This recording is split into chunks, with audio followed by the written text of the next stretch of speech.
प्रीति Rathi case 2013 का वो case जिस पर पूरा देश रोया था। आपने अब तक हैवानियत की दर्जनों दास्तान सुनी होगी, लेकिन जो सच्ची कहानी आज आपको हम सुनाने जा रहे हैं उसे सुनकर आप भी सिहर जाएंगे, अपने आंसू नहीं रोक पाएंगे।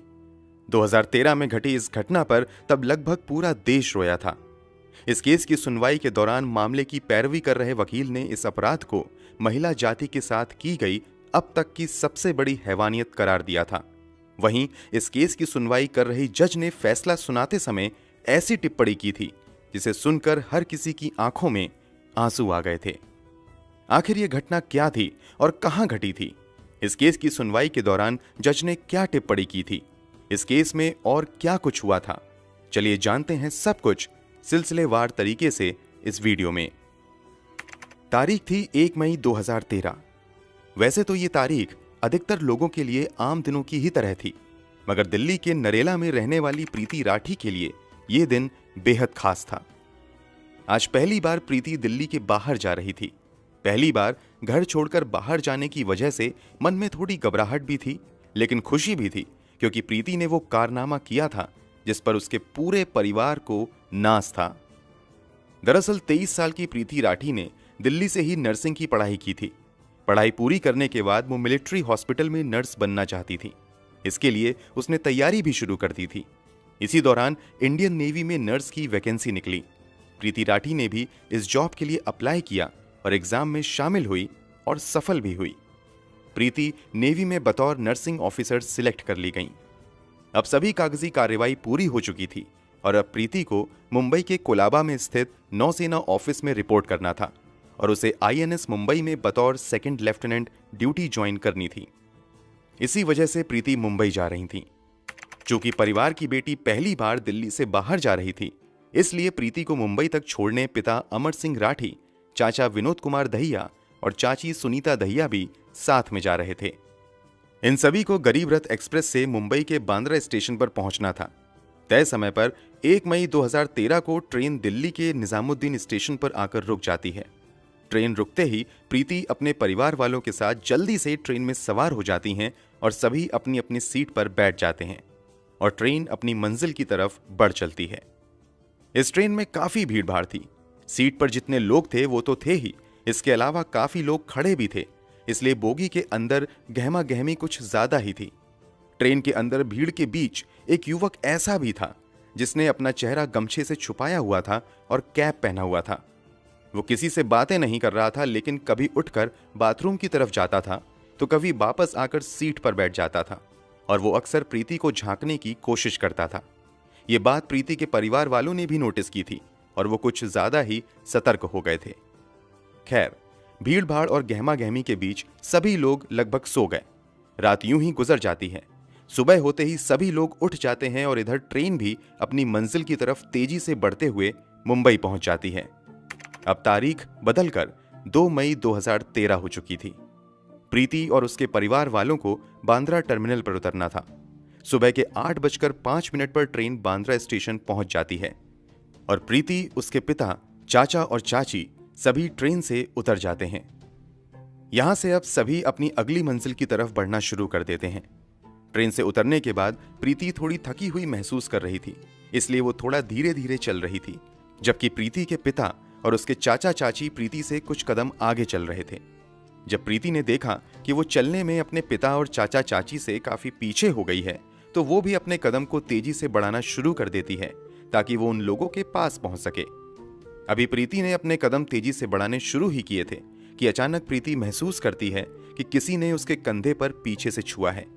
प्रीति के कदम अचानक रुकते हैं और वो पीछे मुड़कर देखती है कि किसने उसे छुआ है। प्रीति जैसे ही अपना चेहरा पीछे करती है, उसे वही लड़का दिखता है जो अपने चेहरे को गमछे से छिपाकर उसकी बोगी में ही बैठा हुआ था और लगातार उसे देखने की कोशिश कर रहा था। उसे देखने के बाद प्रीति कुछ समझ पाती उससे पहले ही वो नकाबपोश लड़का एक डब्बा निकालता है और अगले ही पल उस डब्बे में से कुछ प्रीति के चेहरे की तरफ फेंकता है। जैसे ही वो फेंकी गई चीज प्रीति के चेहरे पर पड़ती है, अचानक प्रीति दहाड़े मारकर चिल्लाना शुरू कर देती है। प्रीति की आवाज सुनकर उसके पिता और चाचा चाची दौड़कर उसके पास आते हैं। दूसरे पैसेंजर भी प्रीति के आसपास जमा हो जाते हैं, प्रीति की हालत देखकर लोगों को समझ आ जाता है कि दरअसल किसी ने उसके चेहरे पर फेंक दिया है। प्रीति के पिता और चाचा चाची जैसे ही प्रीति को संभालने की कोशिश करते हैं, एसिड के कुछ छींटे प्रीति के कपड़ों से उनके हाथों पर भी लगते हैं और उन लोगों के भी हाथों में जलन शुरू हो जाती है। फिर भी वो सभी अपने दर्द को भुलाकर प्रीति को संभालने में लग जाते हैं। प्रीति के पिता और चाचा तुरंत उसे उठाते हैं और स्टेशन मास्टर के ऑफिस में लेकर चले जाते हैं। क्योंकि प्रीति काफी तकलीफ में थी और जख्म काफी गहरा लग रहा था, इसलिए रेलवे अधिकारी तुरंत प्रीति को दूसरे अस्पताल भेजने की तैयारी शुरू कर देते हैं। स्टेशन से सभी घायलों और प्रीति को भाभा हॉस्पिटल के लिए भेज दिया जाता है, लेकिन प्रीति की हालत बहुत ज्यादा गंभीर थी, इसलिए उसे भाभा हॉस्पिटल की बजाय पास के ही गुरु नानक हॉस्पिटल में भर्ती करवाया जाता है। उधर वो नकाबपोश लड़का प्रीति पर एसिड फेंकने के बाद भागने लगता है। तभी प्रीति की चीख सुनकर ठीक प्रीति के नजदीक खड़े समीर शेख नाम का एक युवक तुरंत उस डब्बे को उठाकर समझने की कोशिश करता है कि अचानक से हुआ क्या है। तभी डिब्बे से एसिड समीर के हाथों पर भी गिरता है। वो तुरंत डब्बा नीचे फेंकता है और समझ जाता है कि इस लड़की पर एसिड अटैक हुआ है और वो तेजी से उस नकाबपोश व्यक्ति के पीछे भागना शुरू कर देता है। साथ ही चिल्लाता है, सलीम, सलमान, उसे पकड़ो, पकड़ो। दरअसल सलीम और सलमान भी समीर के साथी थे, इसलिए समीर को जब ये एहसास होता है कि लड़की पर एसिड अटैक हुआ है तो वो नकाबपोश के पीछे भागना शुरू कर देता है। साथ ही अपने दोनों जानने वालों को भी उस नकाबपोश लड़के को पकड़ने के लिए कहता है। वो लोग भी उस नकाबपोश का पीछा करने लगते हैं, लेकिन कुछ ही पलों में वो नकाबपोश उन सभी को चकमा देकर भाग जाने में कामयाब हो जाता है। समीर शेख, सलीम और सलमान, ये तीनों नाम याद रखिएगा क्योंकि इस केस में इन तीनों ने आगे महत्वपूर्ण भूमिका निभाई थी। प्रीति को गुरु नानक हॉस्पिटल में एडमिट करवा दिया जाता है, जहां उसका ट्रीटमेंट शुरू हो जाता है, जबकि प्रीति के पिता, चाचा, चाची और समीर शेख को भी भाभा हॉस्पिटल ले जाया जाता है। इधर पुलिस मौके पर पहुंचकर स्पॉट पंचनामा बनाना शुरू कर देती है। समीर के जख्म ज्यादा गहरे नहीं थे, इसलिए उसे हॉस्पिटल से कुछ ही देर बाद छुट्टी मिल जाती है और उसे पुलिस वापस घटना स्थल पर लेकर आती है और उसके बयान के आधार पर पंचनामा दर्ज करना शुरू कर देती है। इसके अलावा पुलिस वहां से सबूत भी इकट्ठे करती है। चूंकि प्रीति को भाभा हॉस्पिटल ले जाने के लिए कहा गया था, लेकिन उसकी हालत ज्यादा गंभीर थी, इसलिए जल्दबाजी में गुरु नानक हॉस्पिटल ले जाया गया था। लेकिन समस्या ये थी कि गुरु नानक हॉस्पिटल में बर्न यूनिट नहीं था और वहां कई अन्य सुविधाओं की भी कमी थी, इसलिए कुछ देर के बाद प्रीति को गुरु नानक हॉस्पिटल से मसीना हॉस्पिटल रेफर कर दिया जाता है। मसीना हॉस्पिटल पहुंचते ही प्रीति का इलाज शुरू होता है। इधर पुलिस भी प्रीति का बयान दर्ज करने के लिए मसीना हॉस्पिटल पहुंचती है, लेकिन जख्म इतना गहरा हुआ था कि प्रीति की आवाज जा चुकी थी। प्रीति का चेहरा बुरी तरीके से जल चुका था, साथ ही उसके गर्दन पर भी गंभीर घाव हुए थे। इस कारण प्रीति का बयान दर्ज नहीं किया जा सका। प्रीति के शरीर पर जरूर गहरे जख्म हुए थे, मगर प्रीति का हौसला अभी टूटा नहीं था और वो पूरे जज्बे और हिम्मत से लड़ रही थी। अब प्रीति चाहकर भी कुछ नहीं बोल पा रही थी, तो उसने हाथों से लिखने का इशारा किया। इसके बाद प्रीति को पेन और पेपर दिया गया। प्रीति लिखकर डॉक्टर और अपने माता पिता से बात करने लगी। इस एसिड अटैक की खबर मीडिया में भी फैल चुकी थी और धीरे धीरे ये खबर अखबारों और टेलीविजन की सुर्खियां बनने लगी। देखते ही देखते देश भर में ये मुद्दा छा गया। लोग इस एसिड अटैक के खिलाफ सड़कों पर उतरने शुरू हो गए और देश के कई हिस्सों में विरोध प्रदर्शन किया गया और जल्द से जल्द प्रीति के गुनहगारों को गिरफ्तार करके सजा देने की मांग शुरू की गई। पुलिस पर भी भारी दबाव था कि वो तुरंत अपराधी को गिरफ्तार करे, लेकिन समस्या ये थी कि अपराधी का कहीं से कोई क्लू नहीं मिल रहा था। हालांकि घटना के समय स्टेशन पर मौजूद कुछ गवाहों के बयान के अनुसार अपराधी का स्केच पुलिस ने तैयार करवा लिया था और अपराधी की तलाश शुरू हो गई थी, मगर पुलिस के हाथ खाली थे। इसी बीच 4 मई 2013 को पवन कुमार नाम का एक लड़का प्रीति की बहन तन्नू को फोन करता है और प्रीति के बारे में पूछता है कि वो कैसी है। पवन कुमार बीटेक का स्टूडेंट था और प्रीति से उसकी पुरानी जान पहचान थी। इस बात की जानकारी तन्नू अपने पिता अमर सिंह राठी को देती है और अमर सिंह जांच कर रहे पुलिस अधिकारियों को भी इस बात की जानकारी देते हैं कि पवन कुमार नाम के एक लड़के ने फोन करके प्रीति का हालचाल पूछा है। ये जानकारी हाथ लगने के बाद पुलिस वो स्केच जो गवाहों के बयान के आधार पर बनाया गया था प्रीति को दिखाती है और प्रीति से पूछती है कि क्या तुम इन्हें पहचानती हो। जवाब में प्रीति बोर्ड पर 3 नाम लिखती है, सत्यम, अंकुर और पवन कुमार। प्रीति के अनुसार स्केच में दिख रहा लड़का इन तीनों में से कोई एक था। क्योंकि प्रीति ने भी पवन कुमार का नाम लिया और पवन कुमार ने फोन करके प्रीति का हालचाल जाना था, इसलिए पुलिस अनुमान लगाती है कि शायद पवन कुमार ने ही प्रीति पर एसिड फेंका होगा और वो जानना चाह रहा होगा कि प्रीति जिंदा है या मर गई। इसलिए पवन कुमार को शक के दायरे में लेते हुए पुलिस जांच शुरू कर देती है और तुरंत पवन कुमार की तलाश में लग जाती है। कुछ दिनों की खोजबीन के बाद 9 मई 2013 को पुलिस पवन कुमार को गिरफ्तार कर लेती है। इस गिरफ्तारी की खबर के बाद लोगों का गुस्सा और भड़क जाता है और वो जल्द से जल्द अपराधी को कड़ी से कड़ी सजा दिलवाने की मांग करना शुरू कर देते हैं। लोग प्रीति के जल्द से जल्द स्वस्थ होने की भी दुआएं कर रहे थे, मगर प्रीति की हालत दिन प्रतिदिन बिगड़ती ही जा रही थी। मसीना हॉस्पिटल में आए हुए उसे कई दिन हो चुके थे और यहां प्रीति की कई सर्जरी भी की गई थी, मगर हालात सुधरने की बजाय बिगड़ते ही जा रहे थे। प्रीति के इंटरनल ऑर्गन्स धीरे धीरे काम करना बंद कर रहे थे। मसीना हॉस्पिटल के डॉक्टर को लगने लगा कि प्रीति की हालत ज्यादा गंभीर हो रही है, तो उन्होंने तुरंत प्रीति को रेफर करते हुए बॉम्बे हॉस्पिटल भेज दिया ताकि बेहतर इलाज मिल सके। क्योंकि इस केस से लोगों का सीधा जुड़ाव हो चुका था और लोग हर पल प्रीति के हालात के बारे में जानना चाहते थे, इसलिए सरकार की ओर से भी प्रीति को बेहतर से बेहतर इलाज देने की व्यवस्था की जाती है। जैसे ही प्रीति को बॉम्बे हॉस्पिटल लाया जाता है, देश के टॉप स्पेशलिस्ट डॉक्टरों की टीम बनाई जाती है और उन्हें ही प्रीति की इलाज का जिम्मा दिया जाता है। लाख कोशिशों के बावजूद यहां भी हालात सुधरने की बजाय बिगड़ते ही जाते हैं और प्रीति वेंटिलेटर सपोर्ट पर चली जाती हैं। फिर भी डॉक्टर हार नहीं मानते हैं और प्रीति की जान बचाने की हर संभव कोशिश करते रहते हैं। एसिड अटैक को हुए लगभग 2 महीने हो चुके थे और प्रीति अब भी हालात से लड़ रही थी, लेकिन अंततः 1 जून 2013 को दिल की धड़कन रोकने की वजह से प्रीति इस दुनिया को छोड़कर चली जाती हैं। प्रीति की मौत की खबर से देश में गम और गुस्से की लहर दौड़ जाती है। हर कोई प्रीति के जाने से सदमे में था।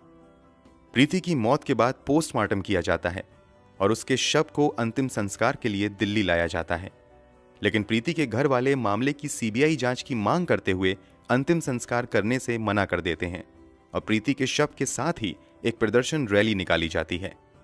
अंत में सरकार की ओर से सीबीआई जांच का आश्वासन मिलने के बाद पूरे राजकीय सम्मान के साथ प्रीति का अंतिम संस्कार किया जाता है। प्रीति की मौत और अंतिम संस्कार के बाद हर किसी की एक ही मांग थी कि जल्द से जल्द प्रीति के कातिलों को कड़ी से कड़ी सजा दिलवाई जाए। पुलिस ने भी पवन कुमार नाम के एक लड़के को गिरफ्तार कर लिया था, लेकिन समस्या ये थी कि पवन कुमार के खिलाफ किसी भी तरह का सबूत नहीं मिल रहा था। रेलवे पुलिस भी अब तक पवन कुमार के खिलाफ कोई सबूत नहीं ढूंढ पाई थी। इसी बीच प्रीति के पिता अमर सिंह राठी अपने स्तर से पता लगवाते हैं तो ये बात सामने आती है कि 2 मई 2013 यानी घटना वाले दिन पवन कुमार मुंबई में था ही नहीं, बल्कि वो रोहतक में था। बाद में पुलिस भी पवन कुमार के फोन का लोकेशन हिस्ट्री निकलवाती है तो पता चलता है कि घटना वाले दिन पवन कुमार वास्तव में रोहतक में था। पुलिस की बजाय प्रीति के पिता द्वारा यह पता लगाना कि पवन कुमार उस दिन रोहतक में था, पुलिस की बड़ी नाकामी थी और ये इस बात का भी संकेत था कि पुलिस इस घटना की जांच सही तरीके से नहीं कर रही है। इसलिए प्रीति के पिता कोर्ट में एक रिट पिटीशन फाइल करते हैं और सीआईडी मुंबई से जांच की मांग करते हैं। कोर्ट ये मांग मान लेता है और मामले की जांच सीआईडी मुंबई को दे दी जाती है। केस हाथ में आते ही सीआईडी मुंबई जांच के सिलसिले में सबसे पहले प्रीति राठी के घर जाती है और कुछ जानकारी जुटाना शुरू कर देती है। सीआईडी के अधिकारी प्रीति के कुछ नजदीकी रिश्तेदारों से भी पूछताछ करते हैं। रिश्तेदारों से पूछताछ के दौरान एक रिश्तेदार पुलिस वालों को बताती है कि पड़ोस में ही रहने वाला अंकुर पवार नाम का एक लड़का प्रीति से एक तरफा प्यार करता था। उसने प्रीति को प्रपोज भी किया था, लेकिन प्रीति ने साफ मना कर दिया था। इसके अलावा अंकुर पवार प्रीति से ही शादी करने की जिद कर रहा था, लेकिन प्रीति ने इस प्रस्ताव को भी ठुकरा दिया था।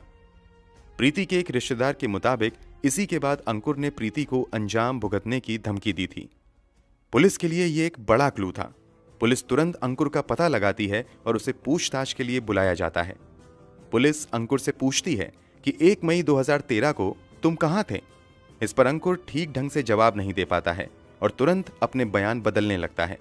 इसके अलावा पुलिस को यह भी नजर आता है कि अंकुर के दोनों हाथों पर जख्म के निशान हैं। ये जख्म वैसे ही थे जैसा कि एसिड से जलने पर होता है। अंकुर द्वारा बार बार बयान बदले जाने और अंकुर के हाथों पर जख्म के निशान देखकर पुलिस का शक और गहरा हो जाता है और वो अंकुर को पूछताछ के लिए 17 जनवरी 2014 को मुंबई लेकर आ जाती है। मुंबई लाकर उससे कुछ और पूछताछ की जाती है और कुछ ही समय की पूछताछ में ये साफ हो जाता है कि एसिड फेंकने वाला व्यक्ति कोई और नहीं बल्कि यही अंकुर पवार था। पुलिस तुरंत अंकुर को गिरफ्तार कर लेती है और उसके मेडिकल एग्जामिनेशन के लिए जेजे हॉस्पिटल भेज देती है। हॉस्पिटल से आने के बाद पुलिस अंकुर से पूछताछ शुरू करती है। पूछताछ में अंकुर बताता भी है कि दरअसल वो प्रीति को पसंद करता था और उससे ही शादी करना चाहता था, लेकिन प्रीति ने मना कर दिया था। इसी से वो काफी चिढ़ा हुआ था। इधर प्रीति ने इंडियन नेवी में भी नौकरी हासिल कर ली थी, जबकि अंकुर बेरोजगार बैठा हुआ था। इस कारण अंकुर के घरवाले उसे ताना देने लगे थे। इससे भी अंकुर को प्रीति से काफी जलन होने लगी थी। इसी के बाद अंकुर ने तय कर लिया था कि वो प्रीति को सबक सिखाएगा। प्रीति ने नेवी में नौकरी हासिल की है, इस बात की जानकारी आसपास के लोगों को भी लग चुकी थी और लोग ये भी जान चुके थे कि 1 मई को प्रीति मुंबई जाएगी। अंकुर को भी इस बात की जानकारी हो चुकी थी, इसीलिए वो ट्रेन में सवार हुआ था। अंकुर ट्रेन के अंदर ही प्रीति पर एसिड फेंकना चाहता था, लेकिन ट्रेन के अंदर भीड़ काफी ज्यादा थी और ऊपर से अंकुर लगातार ट्रेन में प्रीति को घूर रहा था। इस कारण उसके माता पिता कुछ ज्यादा ही सतर्क हो गए थे, इसलिए ट्रेन के अंदर अंकुर को प्रीति के ऊपर एसिड फेंकने का मौका ही नहीं मिल पाया।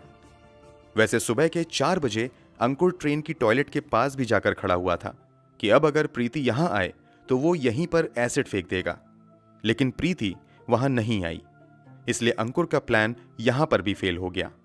आखिरी में जब प्रीति ट्रेन से उतरती है तब अंकुर उस पर एसिड फेंकता है। अंकुर ने जरूर अपना गुनाह कबूल कर लिया था, लेकिन पुलिस के सामने सबूत जुटाने की बड़ी चुनौती थी, इसलिए पुलिस अंकुर पवार के खिलाफ सबूत जुटाने में लग जाती है। सबसे पहले यह पता लगाने की कोशिश की जाती है कि आखिर अंकुर को एसिड दिया किसने था। जांच पड़ताल के दौरान खुलासा होता है कि अंकुर ने मुकेश भार्गव नाम के एक दुकानदार से यह कहते हुए एसिड खरीदा था कि उसने अंकुर बैटरीज नाम से अपनी एक दुकान खोली है, इसलिए उसे एसिड चाहिए। अंकुर ने दुकानदार को कहा था कि वो बहुत ज्यादा एसिड खरीदेगा, लेकिन ज्यादा एसिड खरीदने से पहले वो सैंपल देखना चाहता है, इसलिए दुकानदार ने उसे बतौर सैंपल एक हॉर्लिक्स के डब्बे में लगभग 2 लीटर एसिड दे दिया था। सबूत और मजबूत होने के लिए अंकुर की फोन डिटेल निकलवाई जाती है, तो पता चलता है कि 1 मई को अंकुर निजामुद्दीन स्टेशन पर था और फिर उसकी लोकेशन 2 मई की सुबह यानी घटना वाले दिन मुंबई के बांद्रा टर्मिनल पर थी। अब अंकुर की आइडेंटिटी कंफर्म करने के लिए पुलिस आई विटनेस के सामने आइडेंटिफिकेशन परेड करवाती है। आइडेंटिफिकेशन परेड के दौरान एक साथ कई लोगों को खड़ा किया जाता है, उसमें अंकुर भी शामिल होता है। उसके बाद उन लोगों को भी बुलाया जाता है जिन्होंने पहले गवाही दी थी कि हमने एसिड फेंकने वाले को देखा है।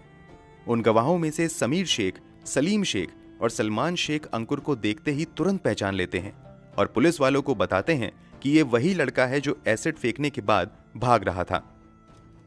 दरअसल जब अंकुर एसिड फेंक कर जैसे ही पीछे मुड़ा था तो उसके चेहरे से वो गमछा हट गया था।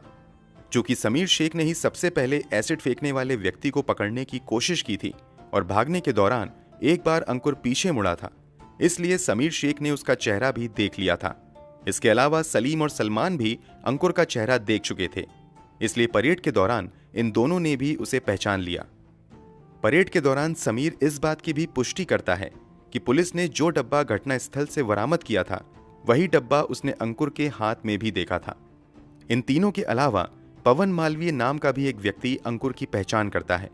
इसके अलावा एक और व्यक्ति परेड के दौरान अंकुर की पहचान करता है और इस बात की गवाही देता है कि अंकुर उस रात ट्रेन में मौजूद था, क्योंकि लगभग 4 बजे उन्होंने अंकुर को टॉयलेट के पास खड़े देखा था।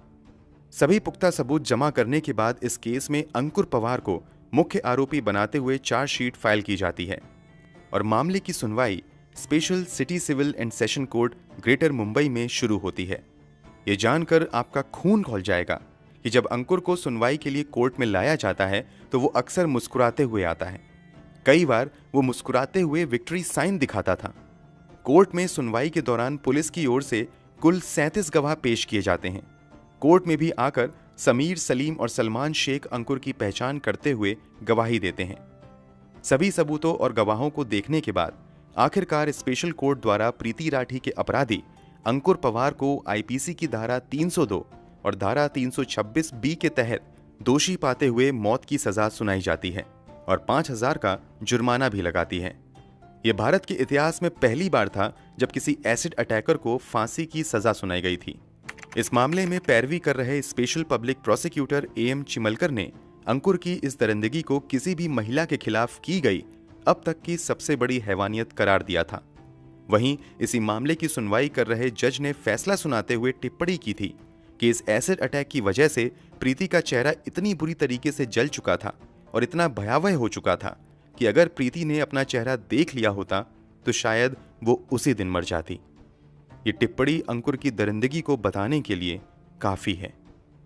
अंकुर पवार कितना बड़ा शैतान और पत्थर दिल इंसान था, इसका अंदाजा आप इस बात से भी लगा सकते हैं कि जब जज ने उसे फांसी की सजा सुनाई तो उसके चेहरे पर जरा भी डर का भाव नहीं था।